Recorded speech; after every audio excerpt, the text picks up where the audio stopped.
Once again, ladies and gentlemen, welcome for another video presentation with regards to our subject, personal identification. So now we are going to have here the continuation on fingerprint classification system, specifically with regards to the things that we should consider or that we must know uh, when it comes or if we encounter such a subject which has a freak finger, or if the subject has an amputated finger, or if the subject is also, or the fingerprint of the subject is deformed. So we are going to have here what are the things that we should do, or what we can do in taking their fingerprints or in classifying their fingerprints. So in here we have classification of scarred patterns, or destroyed fingerprint patterns. Okay, so first in here is this is that the fingerprint, is marked by a scar. Okay, that general pattern type is unrecognized. So take note, we cannot recognize the general pattern. That is the situation in here.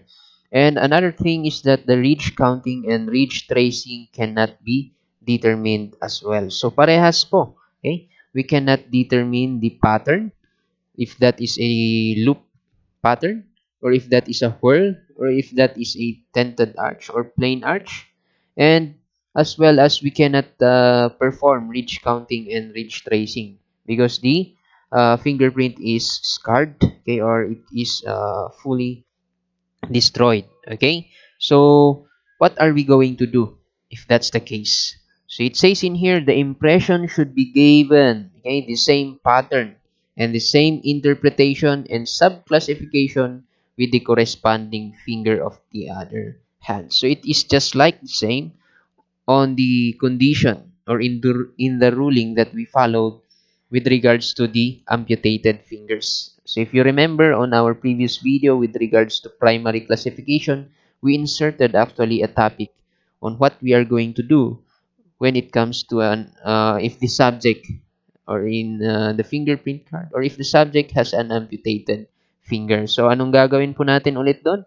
So same as two scarred patterns, pag yan ay hindi natin talaga ma-recognize, and then hindi natin ma-determine yung ridge counting and tracing niya. So, ang gagawin lang po natin, we are going to base it, okay? We are going to reference it on the corresponding finger on the other hand. Okay? So, that is when the time, okay, na yung isang fingerprint, let's say the index finger, is deformed. Okay, the fingerprint pattern is deformed. We cannot recognize ridge counting and ridge tracing also. So with that, we are going to base it on the left index finger. Okay, so we are going to reference it in here. So just like in here in this video, as you can see in here in our illustrations, a scar and burned fingerprint. uh, as you can see, we cannot perform ridge counting, as we cannot recognize it if that is a loop, or that is a double loop whirl, or if that is a tented arch or plain arch. Okay, so with that, let us try here in this card. So let's say the right index, just like what I've mentioned a while ago, we cannot recognize. Okay, we cannot recognize the pattern in here. Okay, we cannot perform ridge counting as well as ridge tracing. So, ang gagawin lang naman po, we are going to reference it in here. Alright? So, we are going to consider, let's say this is a loop. Okay, let's say this is yes, it's a loop. Okay, a tented arch as we have in here. So, it is a tented arch. Okay, so we are going to consider also that this is a tented arch, the right index. So, we are going to follow the pattern that is stated in here. But take note, we are not going to carry also. We don't carry, okay, the numerical value assigned in it. Okay, so the numerical value, if you remember, that is very important in obtaining the primary classification.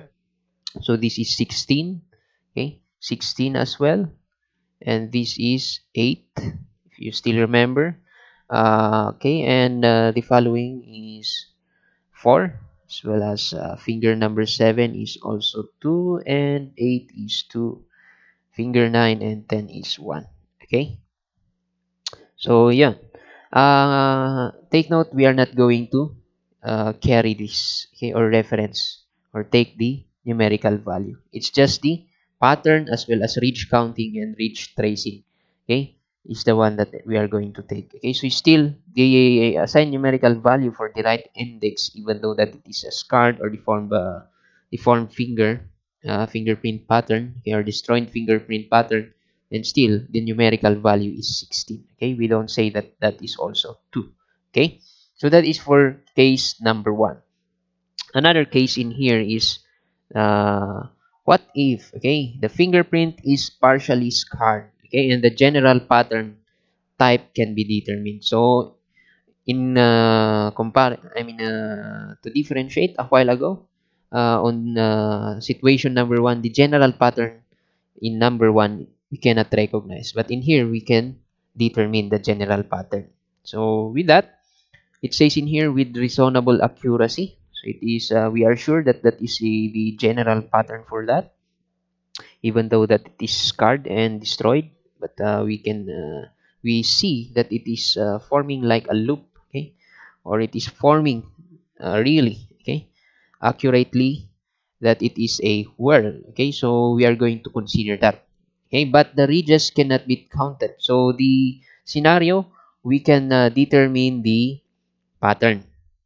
However, we cannot determine or we cannot count, okay, or trace the ridges or the fingerprint ridges. So, yon yung scenario or ito yung case dito. So, ano yung gagawin natin? Pag ma-determine natin yung general pattern niya, okay, nasabi natin yan is a loop, yan is a hole, yan ay arch, okay? Yun nga lang hindi natin ma-determine yung ridge count niya and then yung ridge tracing niya. So, ang gagawin po natin ay the impression should be given the ridge count on the tracing, okay? On the tracing value of corresponding finger of the other hand. So, magbe-base lang po tayo ulit doon sa finger on the opposite hand. So, katulad nung kanina, kung yan ay sa index finger yung destroyed and then na-determine na nakikita natin or ma-identify natin yung general pattern niya. However, hindi natin ma-identify yung ridge counting niya and then ridge tracing niya. So, kukunin natin, we are going to reference it on the opposite finger. Okay? So, same or specific on the left index finger. Okay? So, hindi natin let's say, okay, that is for the general rule. Okay? Ngayon, paano naman? Says in here, the impression should given the ridge count or ridge tracing value of the corresponding finger of the other hand. Okay, so that is the general rule. Now, what if, okay, if the corresponding finger is the same general pattern? All right, so that is the condition or in general, okay, the general rule. So we are going to take in here the general rule. So yan, pag the same or parehas yung pattern nila, okay? Same or they have the same general pattern. Paano naman kapag hindi? So if the corresponding finger, if the corresponding pattern is not the same type, okay? Magkaiba sila. Ito, okay? Na-identify natin, sabi natin destroyed ito na finger. Pero yon, na-identify natin loop siya. Okay? Pero yung hindi natin ma-reach count and then hindi natin ma-reach count. Okay? Pero sa kabila, sa opposite finger niya, sa opposite finger, ang meron tayo na pattern ay whirl. Okay? So, magkaiba sila ng pattern. Diba? So, since magkaiba sila ng pattern, ano daw ang gagawin natin? Okay? Not of the same type, the scarred impression should be given probable value and reference to all other possible combinations. Okay? So with that, the situation in here is that we cannot take, okay? We cannot take ridge counting of it. Okay? And then since pag whirl yan or yes, pag whirl yan, iba naman yung ina-apply dyan. It is ridge tracing. Okay? So, the thing that we are going to do is that we are going to have here should be given a probable value. Okay? We can estimate. We are going to have a probable value. Okay? Probable value. And Kung pwede pa nating ma-reference to all other possible combinations, then we can do. Or if not, we can still focus in here and let us assign a probable value. Okay, so that is for the case number 2. Okay, so let's say in here again, sabi natin, nakahanap tayo ng loop dito. Okay? Even though na ito ay scarred, okay, destroyed fingerprint. Pero napansin natin, nagmumukha naman talaga siyang loop. Okay? However, let's say in here, ang scenario, okay, whirl dito. Okay? So, ang gagawin natin ulit, okay, magkaiba po sila. Diba? So, we are going to consider still that this is a loop. Okay? And this is a, yes, this is a loop. However, the ridge counting, we cannot identify. So with that, we are going to give a probable value in here since it's different. Pero paano naman kapag magkaparehas? Pag magkaparehas sila na loop, okay, let's say parehas sila na loop dito, okay? And then parehas yung ridge, parehas na loop, and then yung ridge counting nito ay 8, sabihin natin 8 yung ridge counting niya. Sabihin natin radial loop siya. So ngayon, i-carry na natin kasi loop naman yung general pattern niya dito. So, i-carry natin yung ridge counting niya and then we are going to carry just the ridge counting. Okay? It's not the pattern. Okay? Because if that is an ulnar loop, then still can see, if we see that that is an ulnar loop accurately, then we are going to remain that. Okay? So, ang kukunin lang is yung ridge counting niya. Okay, pero pag whirl ito, then we are going to give a probable value in here. Okay, probable value, estimated, kumbaga. Okay, and now we have here case number 3. So, paano naman kapag parehas naman yung sinasabi dito? Scarred beyond general pattern type recognition, as well as ridge counting and ridge tracing cannot be determined. Okay, and then parehas pa na kamay. Okay, or parehas na finger ay wala. Destroyed or scarred yung fingerprint pattern niya. So, ang gagawin, we are going to consider it just the same with those, if both fingers are amputated. So, pag parehas na fingers ay amputated, wala tayong pagbabasehan or wala tayong reference. So, ang sasabihin natin dyan, they are considered as a meeting whirl. Okay? So, just like an example in here, in this box, in this fingerprint card again, let's say this is a scar destroyed. We cannot identify the ridge pattern and then ridge counting. We cannot determine it. Okay, so what are we going to do? We are going to consider them as whirl with meeting tracing. Okay, but we are going to indicate, we are going to consider it as whirl with meeting tracing. Okay, so that is for the case, if the case is scarred patterns or destroyed. All right, so now we have here also and rules on amputation and fingerprint missing at birth. So we have this already on our previous videos, but as to let us just try to have it, okay, just for a while. Okay, so again, remember, ladies and gentlemen, if one finger is amputated, missing at birth, we are going to put AMP or FMB, okay, respectively. The classification is based on the opposite finger. Same lang din naman. Okay? Same lang din naman sa Same lang din sa ruling dun sa scarred pattern. Okay? Take note, the numerical value of the AMP and FMB must not be changed. Okay? Take note of that. We are not going to carry it. Okay? So, that is for rule number 1. Okay? Rule number 2 naman, if both fingers, we are just going to consider them as whirl with meeting tracing. Take note, pag parehas, okay, na wala, okay, parehas silang amputated, then we are going to consider it as meeting with whirl tracing kasi wala tayong reference. So that is for that. Okay, so let's say this is AMP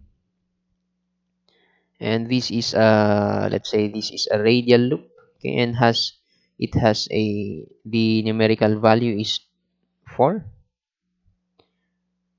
2, I should say. The numerical value is 2. And of course, this one is 16. Okay, if you remember. And let's say this has a ridge count of 10. Okay, so anong gagawin natin? Kapag isang finger lang amputated, we are going to reference it here. So yun, kukunin natin, we are going to consider it as a radial loop also, and then as well as it has a 10 ridge count. But this will remain. Okay, this will not change. Right? Pero pag parehas na amputated, of course, we are going to consider them as whirl with meeting tracing. So, hindi na radial loop or hindi na ano. Okay? So, pag parehas na amputated. So, yun po yung sa pangalawang rule niya. And then, paano naman kapag lahat, okay, all 10 fingers, sabog talaga, putol yung mga daliri. Okay? So, as in, walang-walang natira. So, with that, ang magiging kalabasan ng classification, fingerprint classification is this. Okay? So, they have yung primary classification niya, of course, 32/32 kasi nga lahat yan ay whirl. Diba? And then we are going to add 1. We are going to add 1 and the arbitrary count of 1. Okay? So with that, we are going to have here also the secondary classification, which is whirl over whirl. And of course, the subsecondary meeting lahat yan. Kasi yan yung sabi natin kanina. We are going to consider if both fingers on the opposite sides, okay, are amputated, then whirl with meeting tracing, as well as the major classification also. Okay, so that is for the ruling when it comes to amputation. I mean amputated fingers or fingerprint missing at birth. Right, and now we have here also, okay, classification of bandage or unprinted fingers naman. Okay, so with regards to bandage or unprinted fingers, then this time if the injury is temporary, then antayin lang natin na maghilom. Okay, saka natin kuhanan ng fingerprint. Pero paano kapag wala talaga? The injured to the extent that is impossible to secure ink impressions. So, wala talaga, hindi natin makuha. Then we are going to have here given classifications identical with the classifications of finger on the opposite side again. Okay, so same ruling then sa amputated and then sa bandage. Sa scarred finger. Okay, we are going to reference kapag isa lang yung bandage or unprinted fingers, then we are going to reference it to the opposite side.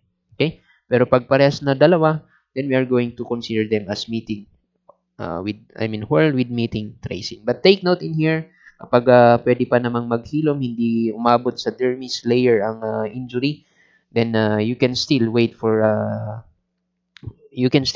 it, okay, to be healed, saka kayo or saka nyo kunan ng fingerprint. Okay? Paano naman kapag flick fingers? Okay? Classification of flick fingers naman. So, take note, a flick finger, with regards to flick fingers, these are persons who has two fingers grown together, okay, or fingers that have been split at the ends, just like in here in this illustration. Okay? Meron tayo sa bandang thumb, okay, and then meron din tayo sa bandang little finger, and then yung iba pa meron sa index finger, parang nag-split siya. Okay? Naging dalawa yung middle finger niya. Alright? So, those are some cases of flick fingers. So, anong gagawin natin? We are going to take them in their natural sequence. Okay? We are going to take them in natural sequence. Parang sa ano lang din, parang sa normal. Or for the subject na normal, has 10 fingers only. Okay? The normal one. So, ngayon, paano naman? If it is impossible to roll them, okay, simply put them in order near the space, sabi dyan, provided for them by making a plain impression. So, kung hindi natin magawang magkaroon ng roll impression, then just simply plain impression. So, roll impression, yan yung kukunin from side to side ng ating fingerprint. So, that is for roll impression. Plain impression, just pressing, okay, on the front part of our fingerprint. Okay, so that is for that case. Okay, and remember, you must always put annotation. Okay, take note, put always annotation on the card that the subject has a flick finger. Okay, so yun po yung gagawin natin when it comes to flick fingers. Anyway, we have here also, okay, classifying question patterns. So wala daw tayo, okay? Based on the rulings, there's no definite rules that we are going to follow, okay? With regards to correct interpretation of it, okay? Question patterns hindi natin ma-identify or wala talaga. Doubtful or questionable patterns kaya sinabi diyan. So what are we going to do? We are going to have here, okay? You should interpret it the way it appears the most strongly to you, okay? Or it's up to you. You decide. You examine closely what does it looks like strongly to you. Okay? Is it look for you? Does it look more a loop or a hole? Okay? You are going to consider it. Okay? And make a reference to all other possible interpretations. So it depends upon the skill or it depends upon your skill as a fingerprint examiner, okay, with regards to these cases.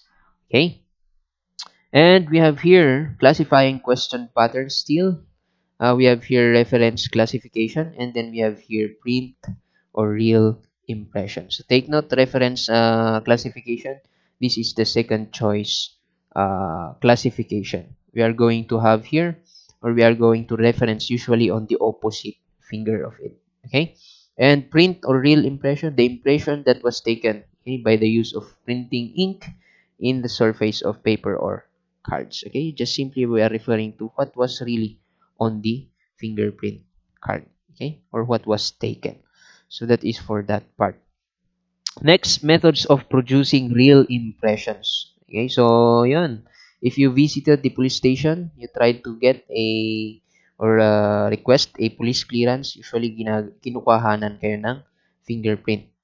And parehas na method yung ginagawa. We have the plain method and then the rolled method. Okay, so take note, just for the plain method, they are just taking the last phalanges, okay, of the fingers, okay, and thumbs, okay, that's just impressed on the surface of the paper, okay, or we are simply referring to the front portion of it, okay, front portion, okay, ilalapag lang.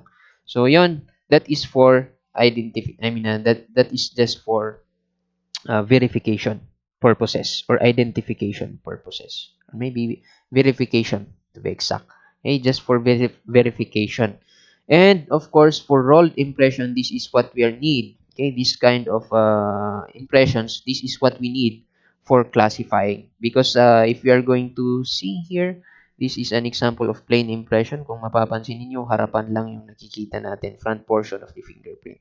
But in here, you can see it is wider as well as it is from the end part. Okay? From end to end kasi po yan. Okay? Kaya tinawag yan na rolled kasi the fingerprint or in taking the fingerprint, it is rolled from side to side. Okay? And then, what's the reason? Okay? Kasi kung mapapansin niyo hindi niyo makikita dito yung delta. Nawawala yung delta dito. Okay? Kapag plain method lang. Kaya kinakailangan rolled method para makuha ninyo or meron yung presence ng delta. Ma-identify natin or magkuha yung delta natin. Okay? Kaya sinabi, this is for verification purposes only. And then this is for uh, classification purposes. So if you want to classify the fingerprint, then you need to have rolled impressions. Okay, so as you can see in here, we have the difference. So usually in a crime scene, latent print or incomplete or it is really hard to identify. Okay, kasi hindi nga naman yan ay latent print. Okay, usually natatagpuan sa crime scene, hindi perfect yung pagkaka-impress. Plain impression, okay, this is only the front portion. So mahirap sometimes hindi natin ma-identify yung delta. Kaya kinakailangan ng rolled impression. So this is the most complete method. If you want to get the complete details of the fingerprint of the subject, then it's better for you to have the rolled impression. Okay? So that is for that part. So usually, for the rolled impression, that is for the 10 boxes that we have here on our fingerprint card. Okay? And for the plain impression, sa baba po yan. So, mapapansin ninyo, this is the left hand and then this is the right hand. Okay? And then meron tayo dito, the other fingers po ito, the four fingers. And of course, separate na kukunan mo ng plain method or plain impression yung right thumb and then left thumb. Pero ito, yung apat, pwede mong pagsabayin yan na ilapag. Okay? And then yung dalawa na lang, okay, the thumb, you're going to take it also separately. Okay? So that is for this part. Next, post-mortem fingerprinting. It is considered to be the process by the word post-mortem, of course, taking a fingerprint of a deceased person. It is very hard, okay, to take fingerprints actually of a deceased person depending on the time from the person died. Okay? Kasi meron pa yung time na malambot pa siya. Kung kamamatay lang, malambot pa yung bones, okay, yung joints, pwede pa ninyong nagagalaw. So, madali na lang kayong makakuha ng fingerprint ng subject. However, kapag yan ay matagal, naaagnas, yon mahihirapan tayo. Okay? Tumigas na yung katawan masyado. Doon mahihirapan ng isang fingerprint examiner to take fingerprints of the deceased person. Okay? And what are the benefits of this? Okay? Post-mortem fingerprinting, of course, permits the surviving spouse to remarry, okay, if she or he wishes. Okay, para ma-confirm talaga na yung mister niya namatay sa gera or siya yung natagpuang bangkay. Okay, to confirm that the spouse is dead as well.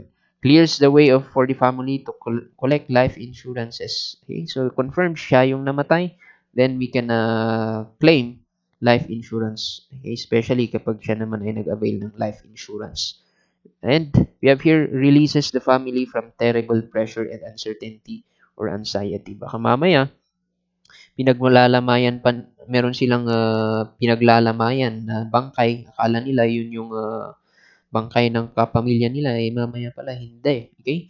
So it's very important, or we can identify we can identify it through the use of fingerprint also. Okay, and criminal cases such as murder, the investigation will be reopened.